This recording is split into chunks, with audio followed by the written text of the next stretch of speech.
2 రూపాయలు ఇచ్చిన చాలు జీవితాన్ని పెంచాను. మనం 2 ఏళ్ళు పని చేసిన పని లేదు.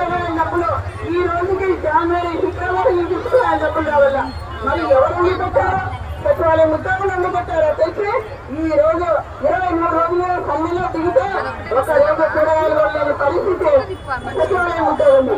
మేము అంగన్వాడీలు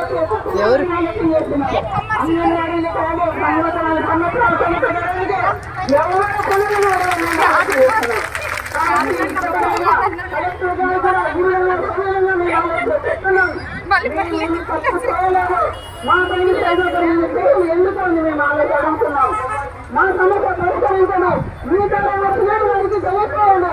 అంగన్వాడీకి చెప్పండి, వాళ్ళకి నమస్కారం చెప్పండి, వాళ్ళ పిల్లల నుంచి ఇవ్వండి అని చెప్పండి అని మీ ద్వారా మీకు విజయవంతంగా మీ పరిస్థితులు మేము విజయం చేసుకుంటున్నాము. కాబట్టి సౌకర్యంగా మనము ఏదైతే ఉందో మన సమస్య మన డిమాండ్ పరిష్కరించడం పడుతూ కొన్ని వేధించలేదు. ఇంకో విస్తృతం అవుతుంది. 4వ తేదీ నుంచి మన రాష్ట్రంలో కూడా తీసుకుంటున్నారు. అలాగే మన సమస్య పరిష్కరించాలి. మనం కూడా దృష్టిలో కూర్చోవాలి. సెల్ఫీ రాదు కదా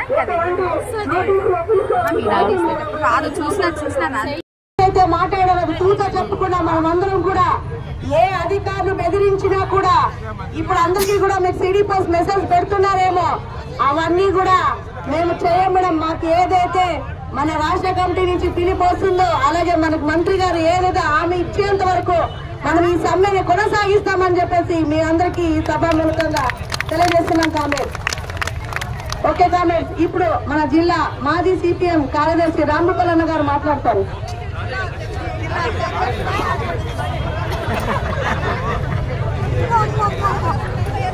అధ్యక్షులు శకుంతలమ్మ గారు, అదేవిధంగా anganwadi union workers and helpers union జిల్లా కార్యదర్శి రమాదేవి గారు, ప్రాజెక్ట్ లీడర్స్ అందరి పేర్లు చెప్తే చాలాసేపు అవుతుంది. ప్రాజెక్ట్ లీడర్స్ అందరికీ, అదేవిధంగా ఈ కార్యక్రమానికి సంఘీభావం తెలుపుతూ పాల్గొంటున్నటువంటి ఏఐటీసీ ఐఎఫ్టియు నాయకులకు, సిఐటియు అనుబంధ సంఘాల నాయకులకు, సోదరీ సోదరులారా, ఈరోజు రాష్ట్ర చరిత్రలో అంగన్వాడీలు ఉద్యమ చరిత్రను కొత్త పద్ధతుల్లో రాసినటువంటి మీ అందరికీ సిఐటియు జిల్లా కమిటీ తరఫున పేరు పేరున ఉద్యమాభివందనలు. ఈ రాష్ట్ర చరిత్రలో విభజన తర్వాత గాని రాష్ట్ర విభజనకు ముందు గాని 23 రోజులుగా 1,00,000 కుటుంబాలకు సంబంధించిన అంగన్వాడీలు ఇంత పెద్ద సమ్మె చేయడం అనేది ఈ రాష్ట్ర చరిత్రలో మొట్టమొదటిసారి. అది మీకే ఈ ఘనత వస్తుంది. చాలా మంది అనుకున్నారు సమ్మె ప్రారంభించినప్పుడు ఊరికిద్దరు, సెంటర్కిద్దరు, ఎవరు వీళ్ళందరినీ కలిపేవాళ్ళు, వీళ్ళందరూ కలిసేటప్పుడు, పోరాడేటప్పుడు, మా ప్రభుత్వాన్ని మెడ ఉంచేటప్పుడు సాధ్యం కాదనుకున్నారు. కానీ ఈరోజు మొత్తం రాష్ట్ర ప్రభుత్వమే గడగడలాడే పరిస్థితులు సృష్టించారంటే అంగన్వాడీలంటే ఆది శక్తులని మీరందరూ నిరూపించారు. మీరు కోరుతున్నది ఏమిటి? మన కొత్త కోరికలు ఏమి కోరడంలా. ఈ ప్రభుత్వం ఎన్నికల ముందు ఏదైతే చెప్పిందో, ఎన్నికల తర్వాత ఏదైతే అసెంబ్లీలోను బయట ఏ విషయాలైతే చెప్పారో వాటిని అమలు చేయమంటున్నారు. ఏం చెప్పాడు ముఖ్యమంత్రి? ప్రతిపక్ష నాయకుడిగా ఏం చెప్పాడంటే, మనం ఎవ్వరం అడగల, మీ యూనియన్ అడగల, మీ యూనియన్ నడుపుతున్నటువంటి కార్మిక సంఘాలు అడగల. ముఖ్యమంత్రి ముఖ్యమంత్రి ఆనాడు ప్రతిపక్ష నాయకుడు 17 సభల్లో మాట్లాడాడు అంగన్వాడీల గురించి. 17 చోట్ల మాట్లాడిన ప్రతి చోట హరికథకులు కదా కథ చెప్పినట్టుగా మాట్లాడిన ప్రతి చోట అదే విషయాన్ని చెప్పాడు. అధికారంలోకి వచ్చిన వెంటనే అంగన్వాడీలకు తెలంగాణ ప్రభుత్వం కంటే 1000 రూపాయలు నేను అదనంగా ఇస్తాను, ఇది నా అక్క చెల్లెలకు నేను ఇస్తున్న హామీ అని చెప్పాడు. ఈరోజు వారు చెప్తున్నారు మాట తప్పేది లేదంట, మడమ తిప్పేది లేదంటున్నారు. మీరేమంటున్నారు? మీరేమో వినపడలేదా? వినపడలేదా? 23 వినపడలేకుండా నీకు అప్పుడేం చెప్పాడు? అంతా విన్నాను, అంతా చూశాను. ఏం విన్నావు, ఏమి సన్నావు? అంగన్వాడీల గురించి మాత్రం మాట్లాడటల్లా.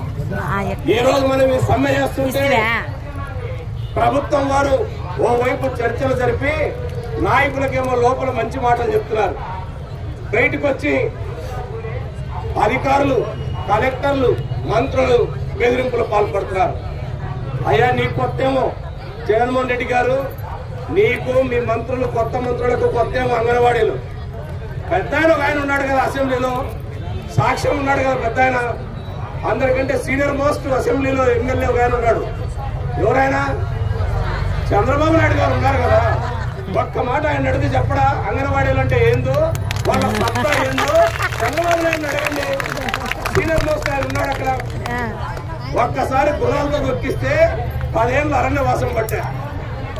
నీకు ఆ గద్య రాసి ఉంటే ఈ ప్రభుత్వానికి కూడా అదే పరిస్థితి పట్టింటే అంగన్వాడీలో జోలికి. ఈరోజు మనం మీరు సమ్మె చేస్తుంటే జీతాలు పెంచాలి, జీతాలు పెంచాలని మనం అంటుంటే ఈ ప్రభుత్వానికి తాళాలు బాలగొట్టాలని నెట్టినపడింది. దరిద్రం ఏమిటో ఏమో తెలియదు. మీరు జీతం పెంచండి, జీతాలు అంటుంటే వాళ్ళు తాళాలు మొదలుగొట్టేకి పాప పోలీసులను, ఎంపీడీ వాళ్ళని, ఐసీడీఎస్ అధికారులను అందరిని పట్టుకొని పోయి గడారులు ఎత్తుకొని, రాళ్ళు ఎత్తుకొని వెళ్ళారు తాళాలు మొదలుగొట్టేకి. అడేదో ఉగ్రవాదులు ఉన్నట్టు అంగన్వాడీ సెంటర్లు తాళాలు మొదలుగొట్టారు. ఏం చేసినారు ఇప్పుడు? తాళాలు మొదలుగొట్టి సుమారుగా 20 రోజులైంది. ఏం చేసినారు? పడిపోయినాయి. నిన్న నేను పుట్లూరు పోతే పుట్లూరులో అంగన్వాడీ సెంటర్ తాళం మొదలుగొట్టారట అధికారులు అందరూ కలిసి. తాళం బాలగొట్టిన చోటే మనలు టెంట్ వేసుకొని ఉన్నారు. ఎక్కడమ్మా మీ ఊర్లో తాళం మొదలుగొట్టినట్టు టీవీలో వచ్చింది, ఎక్కడమ్మా సెంటర్ అంటే ఇదే అని చూపించినారు. ఒక్క పిల్లలు రాలా.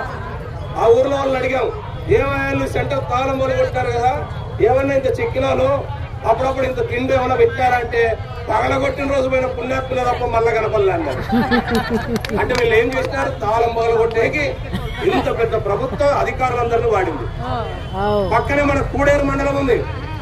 కూడేరు మండలంలో అంగన్వాడీ సెంటర్ ని గడార్లు ఎత్తుకొని పోయినారు.